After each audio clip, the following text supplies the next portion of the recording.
Spirit tea. If you're new here, welcome to Scales of the Soul. And for those of you that have been here, I appreciate you continuing to show up. So, let's get into it. Let's see what your spiritual team, your ancestors and angels have to say. Hope everyone's having a beautiful day or night wherever you may be. Let's see if anybody hops on. Get some messages from the divine, from source, from creator. You know what? I'm actually being called to a different deck. Let's see, what do we have here?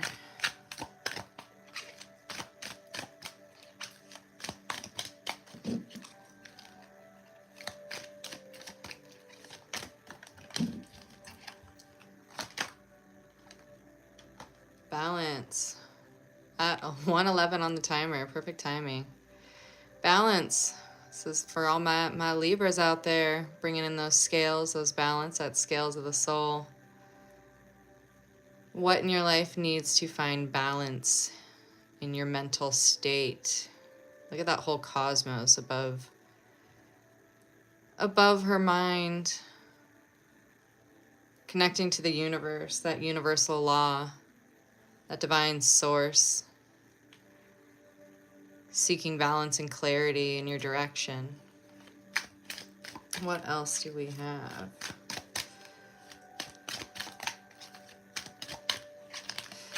I'm hearing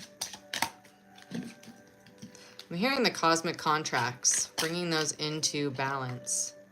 Perhaps for some of you, you are dealing with some certain soul ties, soul contracts that need to be brought into a balanced state. I'm also being shown Anubis, and for those of you that aren't familiar, Anubis is the dog-headed god of Egyptian mythology, and when your spirit passes over from this physical plane into the next realm, there is a weighing of your heart to that of which is a feather. And if your heart is at the same degree as a feather, lighthearted and airy and full and harmonious, you will transcend on to the higher realms. And if it is heavier than a feather, I'll let you fill in that blank. So being very mindful of where your heart is leading you. Are you choosing to lead from a space of love and joy and completion and fulfillment, patience, perseverance? Or are you choosing to lead with the ego, the mind, the liminal, that liminal space? Tapping into that which is unseen, the esoteric realms, the celestial bodies. There's a plethora of knowledge in that quantum field of existence. You also have the ability to quantum manifest, to jump timelines, choosing where you're focusing your energy or intention, having a very clear space and projection of where it is that you'd like to go. Hopping through the portals. Yeah, portal is beginning to open up for those of you that are in your alignment, choosing to align with your highest calling. Opportunities await you in this space, this virtuous space, and amplify. I don't know if you can see that one, it's a little bit harder. But choosing to amplify the prismatic energies, all of your aligned chakras and energetic body, amplifying source energy, creator energy. We are all creators. We all have the ability to manipulate our realities, to manipulate energy, and call forth what it is that we do desire. When we begin to focus on limitations or negative aspects of our story or experience, those same experiences continue to show up, continue to repeat those cycles, continue. But when we focus on choosing to see the higher realms, choosing to see the potential in life, the possibilities, the future that we do desire, our goals, our ascension. When we choose to focus in on those energies, our reality begins to shift to meet them. So that goes back to that balance, to the balance of the heart, the mind, the soul. What feels right? What brings in your highest calling into balance? Your soul space. Let's get some tarot on this. What do we have, Spirit? What does the collective need to hear? Let's see what we got in the tarot.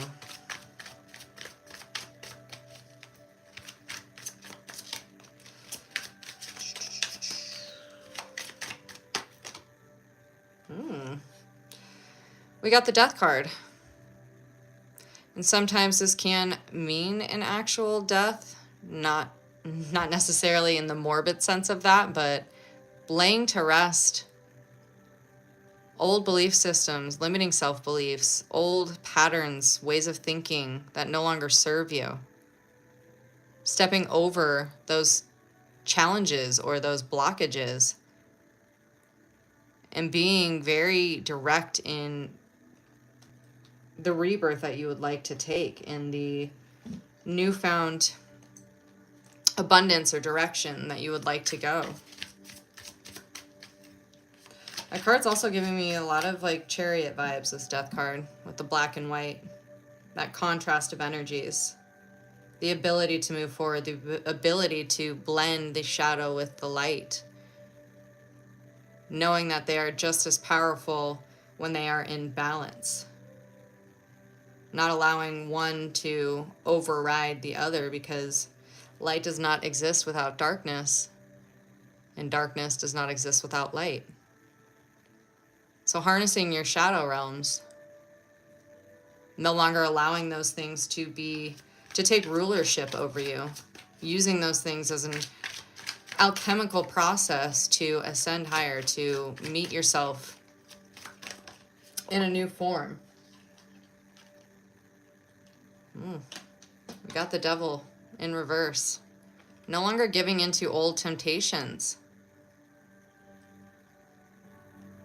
old processes, old addictions, whether that be thought patterns. Again, I'm getting a lot of thought patterns here.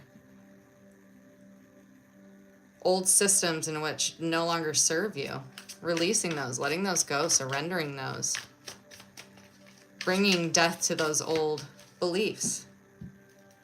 Knowing that you are a celestial being with the ability to direct your life. We are a soul having a human experience. Floating rock through space. Let's see, what else do we got? We got the Nine of Wands. Oh, I'm sorry, the Four of Wands. Read that totally backwards. The Four of Wands. Celebration. Union. Party time. Celebrating in your sorry, I just got a text message. Celebrating in your community, in your ventures, in your wins, in all of your great glory and everything that you've accomplished in your life. What do we have now? The Five of Pentacles. Changing the thought processes of what you place value on. No longer being sort of a clown in this circular thinking.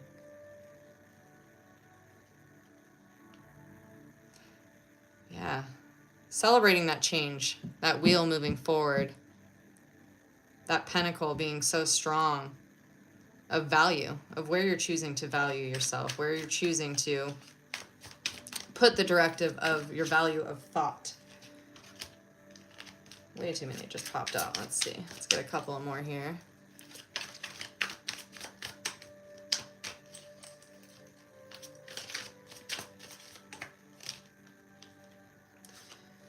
We got the Two of Cups. Union. Again, for some of you, you are coming back into union with a divine partnership. Whether that mean romantic or platonic, this one feels very friendship. Perhaps you and another friend have gone through sort of this death and rebirth. Perhaps even for some of you, it was the opposite, and there was a relationship that you had in your life that no longer served your highest good, and you are breaking free from that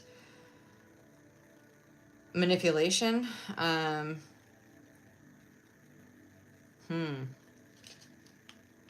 So we have the King of Pentacles on top of that.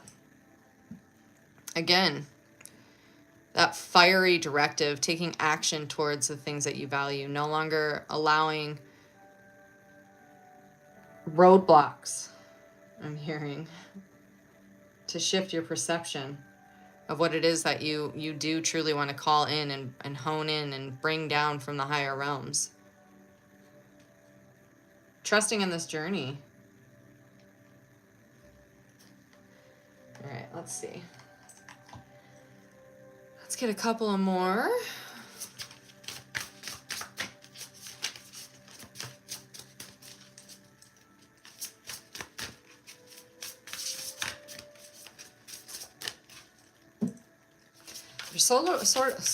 Wow. Some of you are choked up on your words. There's such like a lull energy right now. It's kind of this like pause moment before the transition truly happens in your life. Time machine, yeah. Time machine, being able to transcend realities. This is also very like Wheel of Fortune feeling. That magician type energy.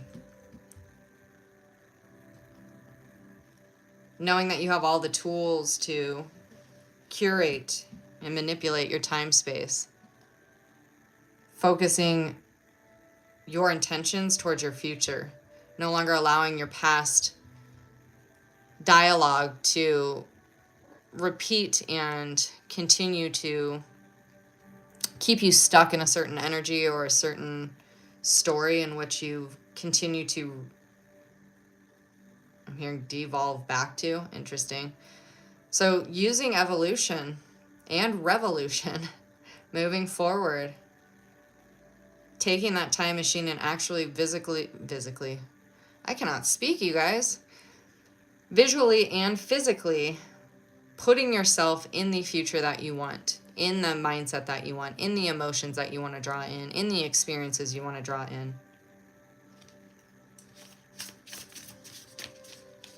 Curating it as it is, as if it is your reality right now, right here.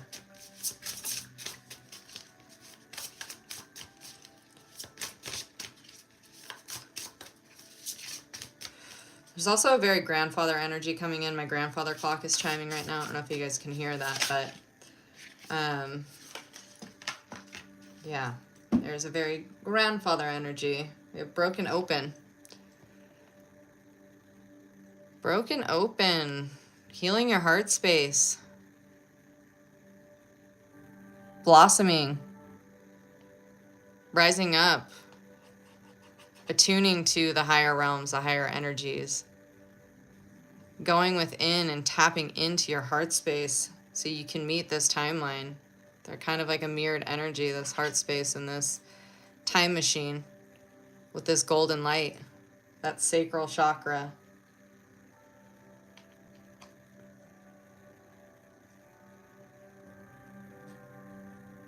Yeah, opening up on that.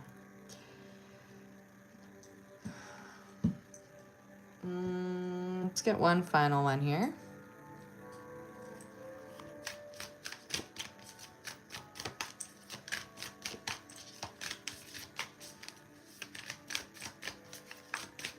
There goes my grandfather clock again. Can you guys hear it? Everything is in divine timing. Everything is in divine timing. Reflection. Looking into the mirror. How do you truly see yourself? 15:15 on the clock. How do you truly see yourself? Are you visualizing yourself with love, with abundance? Are you visualizing yourself fulfilled, beautiful, bountiful? Also, like these pearls, this is kind of like an oyster. And pearls are literally formed by irritation. That's what happens. Within the clam shell, there is a tiny piece of sand that gets stuck, and certain secretions within the clam shell create an irritation, which turn creates a pearl. So, finding the beauty through things that are agitating in your life, and using that energy to transform into the reflection in which you want to see. I'm feeling called to read this one from the book as well. So let's close out with that.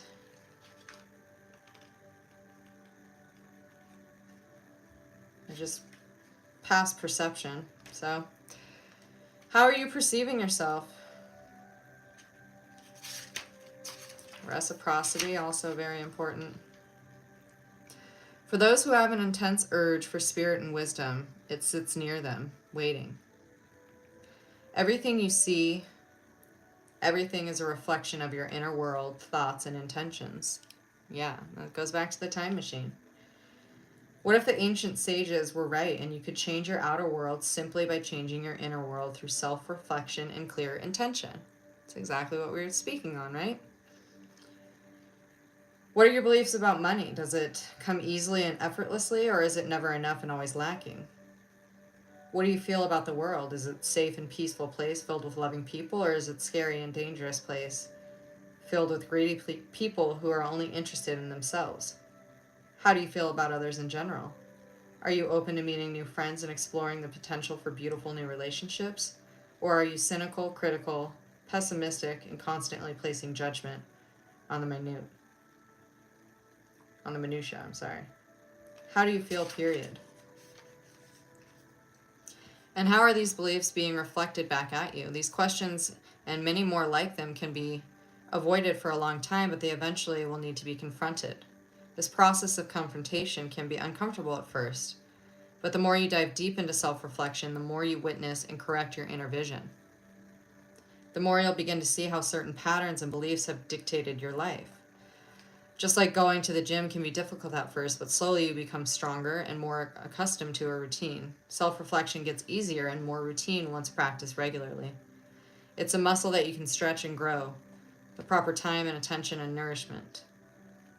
If meditation isn't your thing, you can also ask your subconscious mind some questions and take a little bit more time to close your eyes and contemplate the answers you receive. When you're ready, write your revelations down in a journal. It's important that you don't react by writing down the first thing that comes to mind, but rather respond to the question by taking your time to truly contemplate what you are receiving. Here are some questions you can ask yourself. Who am I really? What do I want? What am I avoiding? What am I afraid of? What am I grateful for in this life? What are my gifts that I would like to share with the world? And this mantra. I reflect on clarity and am open to receive the answers I need. I am ready to accept the advice and embody the wisdom I receive. So yeah, this goes back to the subconscious seeds that you plant. The more you focus on lack mentality or negative or challenge or painful traumas, they literally become a dialogue within your biology. This is a scientifically proven thing with your emotions. They begin to shift your biology to where when you put yourself in that place or experience or timeline of pain, of lack, of whatever it may be, any negative aspect, your body begins to become wired in that and becomes this repetitive cycle. So when you shift that and focus on fulfillment, focus on empowerment, focus on abundance, gratitude, love, harmony, all these positive aspects, and learn to transmute all poisons to nectar, your reality begins to shift to meet you at that timeline. Suddenly, all of those challenges or negative things that were coming up, you're choosing to now see the gift in them. You're choosing to now see the positives and focusing that intention towards them, the outcome that you truly want. And as you shift to that outcome that you truly want, your reality begins to meet that. So, with that being said, I appreciate you guys being here. If this resonates, hit that like button. Subscribe if you haven't already subscribed. Really appreciate the support and want to continue to build this community. So, I appreciate you guys, and I will see you on the next one. Bye.